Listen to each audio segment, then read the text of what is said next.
case study outlines and communicates that you know what you're doing, that you understand the problem, that you understand solutions, you understand online marketing, you understand how businesses operate, you understand what a doctor needs to succeed, right? You've taken something very, very simple and through a 4-stage story-based character-driven case study, protagonist, hero, antagonist, challenge, resolution, climax, you've established yourself as a thinking, compelling online marketer, whether you're an agency or a freelancer. Now, the reason why I told you have to identify yourself as an agency or a freelancer from the get-go is because how you write these case studies is going to differ whether or not you're an agency or you're a freelancer, like we spoke about in the beginning. But again, you don't have in this template, I don't even think you have a website yet, right? How I'm sort of developing this, I don't even think you should have a website, or even if you do, it's not necessary because it's not going to be impactful. What you need now is to develop that right. We're doing 10 to 20 reviews in 3 to 6 months, 10 to 20 small projects in 3 to 6 months, which means you're going to have 15 to 30 case studies, because I think you could have more than, depending on the project, you could have more than one case study per project or per client. Because for a client that you did a website audit and a Google Ads campaign audit on, right? Let's say you go, I said, listen, can I do an audit of your account? I'm just going to write you up a written audit. And can I do an audit of your website too? You don't go to a friend. Sure, why not? They'll never say no to that. It's an audit. It's going to be a written report. So that's 2 separate case studies. I did a website audit, a CRO report, and I also did a Google Ads campaign audit, and those could be 2 separate case studies. Okay, so you want to aim for 15 to 20, 25 small case studies. 15 to 20 is a good place to hit. All right, and you make sure you have 1 to 4. You identify the problem the client or your friend or your prospect had, your thought process in discovering the solution, 3 challenges you're going to face. Challenges could come before or after the solution. Doesn't matter. Depends on how you want to structure it. You describe the work that you did. All right. There are so many easy wins: landing pages, LinkedIn profiles, Yelp, doing a website audit, Google Ads campaign, a Google Ads audit, an online marketing plan, a budget analysis, an ROAS breakdown, and a calculator. And you have a lot of the stuff in the agency overdrive that will help you with these easy wins. You could be like, hey, I could do an ROAS breakdown for you to show you how much you have to be getting webinar registrants for in order to be profitable for your business. I can send you a really cool spreadsheet. I've given that to you in the agency overdrive. Just download it, make a copy, and get to work, right? It's really not that complicated. And then write those case studies. Have them in Google, have them in your Google Doc. Okay? Post what you can when you can. So begin posting to your own site if you have one. You do not need to have one yet. Start posting to Facebook. And when you post to Facebook, don't just post a link. Talk about it. Talk about it how you should be talking about something on Facebook, which differs how you would post it on Instagram and LinkedIn, right? Instagram would be more image heavy with a link and a description to the case study. LinkedIn would be more long format. Facebook could be long format as well. Twitter could be just, hey, here's a link to a case study. But make sure you're posting to your social media sites, so your social platforms. So on Facebook, you make a quick introduction. It depends. Maybe the client might not want to be named by name. Of course, you have to get permission if you're going to share any data. I oftentimes blur things out. Use a tool like Snagit to take screenshots, which you could easily blur things out of. And you'd be like, here's a case study that we went through. And you could basically summarize the case study and then link to it if you have it on your own site. If you don't have it on your own site, just write the entire case study on your Facebook page. Write it out. Post the 4 sections in a long Facebook post. Same thing with LinkedIn. You do this, you get to 10, 20 reviews, 10, 20 small case studies, 10 to 20 projects. You are in such an unbelievably strong position. You're in the top percent. You're in the top 1% of people who try to start an agency. You're in the top 1% of people who try to start a freelancing outfit, because most of you and most people do not go through these difficult steps, doing hard work, not making a lot of money, and just investing in the future. I'm telling you, it sounds like you should be doing it. It sounds like it's easy to do. It's not easy. It's going to take time. It's going to be depressing. It's going to be difficult. You're going to feel like you're doing thankless work because you're not really paying your bills yet. But this is the necessary foundation to have something great in the future. And honestly, I failed at this to an extent. I should have been focused more on these case studies and these reviews. I only started doing that a little bit later. I think I would have been in a much better position. But I also did start developing other content like videos, courses, and things like that, which you do not have to do. We're going to talk about ways to really expand through content development and how to advertise that content. That's going to come probably not next week, but not next lecture, but the lecture after. A few different strategies to become a thought leader, let's say, in a specific place. But that's certainly not the only way to get clients. If you have a website that's built professionally, that has 10 to 20 case studies, 10 to 20 client reviews, your services are clear and clearly understood and clearly communicated, you could run PPC campaigns, advertising campaigns, Facebook campaigns, and get clients. I did it. You could get clients. So again, begin getting your reviews and organizing them from every single project. Be adamant. Make sure, follow up. They're your friends, they're your family. Hound them for that review. Do not let them forget. It's very important. It's worth it. It's worth losing the friendships over. I don't know. I'm only partly kidding, but not really.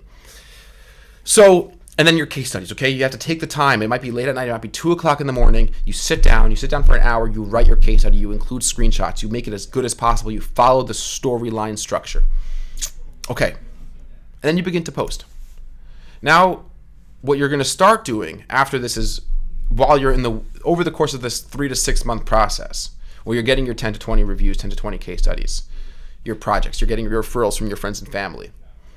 You begin developing the specific services you offer as your core business, right? We've been talking about nothing's beneath your pay grade, you doing all this peripheral work. But you want to start getting a clear understanding. And again, Google Docs is a great place, or a pen and paper is a great place for this. This is not like going on your website yet. Answer the following questions in a Google Doc, and you got to be really clear. And it should not be very easy to answer these questions.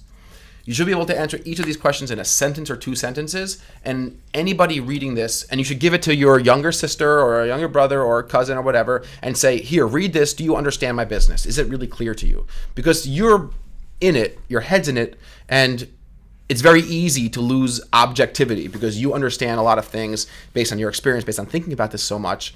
It's like writing a story, writing a novel, writing a screenplay. You know, you'll give it to another person to review and be like, does it work or not work? I've lost objectivity. So first and foremost, what exactly do you do? Are you CRO? Are you PPC? Are you PPC and SEO? Are you just SEO? Are you financial analysts? Are you business consultants? Are you advertising consultants? Are you graphic design? Are you web design? Are you landing page design? Like, what do you do? Like, what are the services you're going to be, your core services that you want to clearly communicate through your website that you offer in exchange for payment? Okay, what do you do? Write that down. Be very specific. Don't just say I do PPC. Because I do PPC, meaning maybe I just do audits. Maybe I manage big campaigns, small campaigns. Do I manage e-commerce? Do I manage lead gen businesses? Do I add tags to your site? Do I not? Do I not do conversion tracking? Right? Be very specific. Who do you help? Are you going to specialize in a specific industry? I think that's not a bad idea. It's not something that we do, but it's not a bad play if you want to specialize in an industry. It's not a bad play at all. I am really not into the idea of a one-stop marketing shop as a freelancer. I just don't think it works. If you're a big agency on Madison Avenue, you certainly could be offering all these services because you have different teams and departments. But like when I see a freelancer or agency, like I do SEO, I do content marketing, I do Facebook ads, I do this, it's just like you don't really do anything that well. You're just trying to get business. And like that just comes through. Like you're like, I'm trying to be a jack of all trades, but like it just falls flat. And we've gotten feedback from many clients over the years that told us that they liked that we specialized in PPC, that we were in SEO and video and Facebook and community management and content development and blog writing. And like they really liked that we're really good at paid search and paid advertising. That's what we do. So I would recommend being specific and not trying to be a jack of all trades, not trying to get and when I tell a client like we don't do SEO, like we know how to do it, but we don't do it. It's not a service where it's just not. I could make you. I could like give you referrals. They like that. It increases our close rate because it basically tells the client that you're very, very good at one or two things. What do you charge? What's your pricing structure going to be? I have a couple lectures in the agency overdrive about pricing. Are you going to charge monthly, quarterly? Are you going to charge based on budget? Are you going to charge fixed fees? Are you going to charge some other way? How are you going to charge? Are you going to accept credit cards? Have you set yourself up with FreshBooks yet? What payment processor are you going to use? Recurring payments? Think about those things now. Start drafting answers to this. Just write them out in long form on a Google Doc. I promise you it's going to be a helpful exercise. And if you don't do these actual exercises, if you don't keep the Google Docs, if you don't keep the spreadsheets I'm talking about, and you do not generate business eventually, then you only have yourself to blame, because you have to actually do this work. What's your timeline for delivering results? If you're going to be providing conversion rate optimization reports or heuristics analyses, what is your timeline? How long does it take? Is it a 72-hour turnaround? Is it a 1-month turnaround? Is it somewhere in between? Understand your timeline, because you're going to have to communicate your timeline to your clients. And when you're more confident with your timeline, you increase your close rate. It's not about how long the timeline to delivery is, unless it's astronomically long or oddly long or whatever it is. How often do you communicate with your clients? Now, these are all things that could change. They could change next month. God knows we've changed these things over and over and over and over again. But at any point in time, I had an answer. So this is not stuff which is set in stone. The delete key is there for a reason. The eraser is there for a reason. But at any point in time, you should have some answer, even if it's going to change tomorrow. How often do you communicate with your clients? How do you communicate? Is it email only, phone call, cell, text? Will you be involved in their Slack channels? Will you have an Asana team? Will you have a Basecamp team with your clients? Will you not? Make these decisions. If you're going to be looking for higher value clients paying you more, and you're going to be giving more time, more dedication, more communication, then write that out and really weigh the pros and cons of each one and decide on what you want to do. There's no wrong answer. All different ranges of services within a structure could work. It all depends on what you want to do, but it matters that you're clear on it, because you're going to have to clearly describe what you do. The clearer you are, the quicker you'll win business. I promise you that, because clients will be able to understand and rubricate you and your service against other services. And you're going to lose the business sometimes because of it, but that's okay, because the client is specifically looking for something else. We continuously lose business because we have a specific system. We take a few weeks to launch an account. Clients might not like that, and they go somewhere else. No problem. You could go. There's other business out there. But the clients that we do win, and to a large degree, we win because of how clear we are with what we do. We know our timelines. We know our services. We know what we're good at. We know what we're not good at. We know how we communicate. We know how we charge. We could outline the process. And that allows a client to understand us tangibly. It's like, okay, I want the blue box instead of the red box. But you have to be able to clearly communicate that you're the blue box, that you have a color, you have a size, you have a shape. So this is all molding your identity into a recognizable, understandable shape and form. And you have to have answers to these questions. Why should a client hire you, right? And part of that might be because we communicate in a certain way, we offer a certain type of service, but mostly it's not going to be that, because most other companies and agencies and freelancers will offer pretty similar services. Do you know why a client will hire you?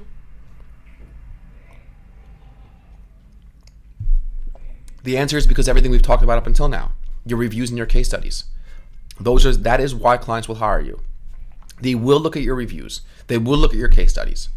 They will see similar companies to them that had similar issues to them that you helped.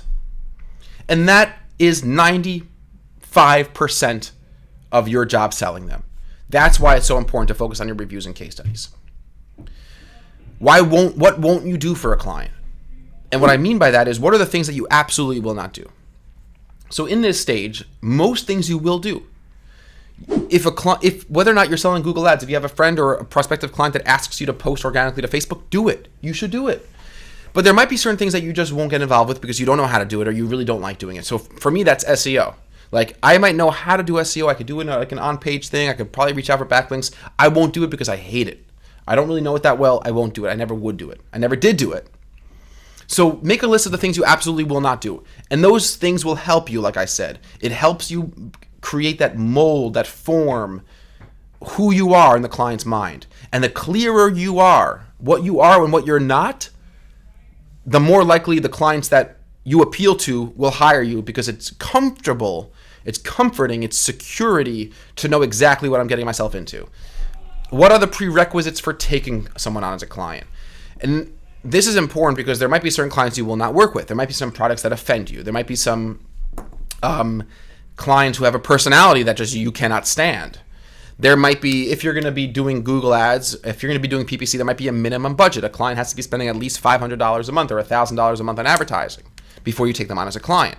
So you should define some hard prerequisites, because again, that helps a client understand who you are and who you are not.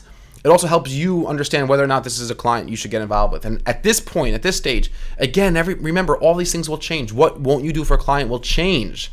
As you grow your business, as your revenue is coming in, there's more and more and more things you won't do for a client, and you're going to be able to chisel down to your core services, which is your goal, which is the ultimate goal. And the prerequisites for taking someone as a client might become progressively hard, progressively more comprehensive, or progressively longer. That list might become progressively longer, as it has for us. So our minimum budgets have increased over the years. Our client personalities have, we won't work with clients where there's just a number of red flags. Whereas in the beginning, and I would recommend this, if a client's a little bit annoying, don't worry, just take the client, do the work, get the experience, learn from your failures.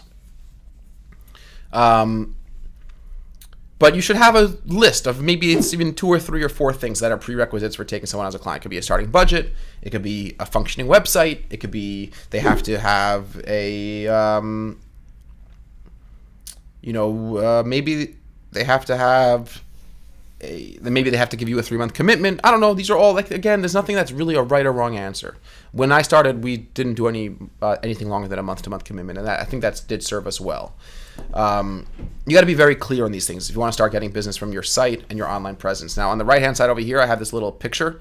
I went through the wacky Wayback Engine and found this from one of our pricing pages on our website probably 4 years ago, and I'm not proud of this. I think it's I just think this is terrible. I don't like this platinum package at $650 a month, up to 20 campaigns, up to 150 ad groups, up to 1,500 keywords, 14-day trial. This stuff is laughably bad looking back at it. But but we were still doing business here. We were getting clients, small clients on a regular, consistent basis. And there's a couple things to point out here. One, aesthetically, the production quality is high, and I'm going to review that in the next slide, but then really go into deeper detail into production quality in the next lecture in the series. The production quality is high, right? Aesthetically, things look nice. It looks properly designed. It's extremely important. But the main thing is clarity, right? When you read this and the surrounding elements on this page, it's really clear that we do PPC management with prepackaged pricing, with prepackaged things. It's very clear on who we're good for, very clear on who we're not good for. We probably turned away a lot of people who were looking for a more flexible, built-out agency. We probably appealed to a lot of smaller businesses that were looking for cheap management in a very structured, clear way, right? So we were clear. We had a form. We weren't just a malleable blob of clay, right? Which is no one wants to hire. We were at least something. We were something. Even though I think that this was pretty bad, and I'm not happy that this is who we were, I'm much happier with who we are now, but at least we were something. And that's what I'm trying to communicate, that you have to be, how you have to start thinking about. And that's what you should spend this first 3 to 6 month process, whether it's 1 month or 9 months, whatever, this process of you're getting your reviews, you're getting your case studies, you're getting your first 15 to 20 projects. These are the questions you should begin answering and refining. Okay? Next lecture, we're going to dive into professionalism and production quality. Most of the sites I've seen over the last few years, many of the sites and landing pages have been from students, from you guys. Many of the sites and landing pages have just been from me, just sort of browsing the web, looking at who's who and what's what. Most of the sites of freelancers and small agencies starting, they fall far, far, far below the minimum threshold for professionalism and production quality and production value. You are turning away your prospects. The moment they step into the door, you do not even have the opportunity to sell them because you smell bad, because the lights aren't on. The quality of your website and your online materials, it makes an enormous difference. I cannot impress upon that enough. When I first started, I spent countless hours learning web design, doing it myself, making things look proper, look good. I would be neurotic. I would measure with a screen measuring tool the distance between the top, the height of the average navigation bar, the spacing between navigation links, the hero section pixel heights. Like I was just like neurotic, and I'm going to get deeper into this idea of copying other sites, replicating sites, pages that you like, structuring your site professionally, production value. I'm going to talk all about that next week. But I don't know, like this screenshot, again, I went to the Wacky Wayback Engine. This screenshot on the right is of our website like probably 5 years ago. And again, I'm not happy about this. Like, I don't think it looks good in the sense of like what I want to communicate or what we're trying to communicate now. Like, I hate burn your competition. I just think it's a terrible headline, but okay. Listen, I was writing terrible headlines 5 years ago. A paid search AdWords management company built entirely around your company. I don't even know what that means. What does that mean, built entirely around your company? It's just meaningless to me. But look at the production value. It looks pretty good. Like, it looks pretty professional. And the reason why it looks professional is not because I'm naturally a good web designer. I'm not. I copied this from somebody else I liked. I copied that literally pixel for pixel, the design, the layout, the spacing from another website. Okay? I have a good eye for design in general, but I had a very, very poor eye for web design. I didn't know anything about it. So I had to copy, which is what you do. Anyway, so that's just a preview of what's to come. So this is really important. I know that none of this is rocket science. I know that this is nothing which like groundbreaking. It's hard work. Use Google Docs, get those 15 to 20 friends and family referrals, get those reviews, post them properly, organize them properly on your own site. But don't get bogged down with your own site right now. Really don't. Your main focus is building out these Google Drive folders of case studies, reviews, and projects. That's really what it is. Follow the 4-step structure to the case study. It's got to be a story. It could be short and sweet and to the point. Show as much as possible with images, with video, with screenshots, as opposed to telling. People like to see more than reading. So if you've done graphic design, perfect. Even if you've done a Google Ads audit, perfect. A website audit, perfect. Show a link to your slides. Show them key insights, whatever it may be. And then begin to answer all of these questions in a Google Doc so you could form a clear image of who you are. If any of you watching this have been struggling to get clients, I am willing to bet that you did not follow these steps step by step by step by step. I guarantee it, because if you do this, I'm telling you, you will have a business. It might not be a big business. It depends on what you want to do. Of course, you have to define yourself first. That was the first thing we spoke about, agency versus freelancer. But you will absolutely have a business if you go through this stage. It's going to take a few months. It might take a few weeks. It might take a year, whatever it is. But you will have a business that will be extremely rewarding, extremely satisfying. And you're getting yourself into the position where you can now send traffic to a website that's going to look good, that's going to have a significant amount of validity to it because you have case studies and reviews, and you're going to be able to start getting some business from PPC campaigns and actually earning real money. But there's no shortcut past this difficult work. I will see you guys soon in the next lecture. Let me know what you guys think about this whole topic, this whole concept, this lecture series. Have a great weekend, everybody.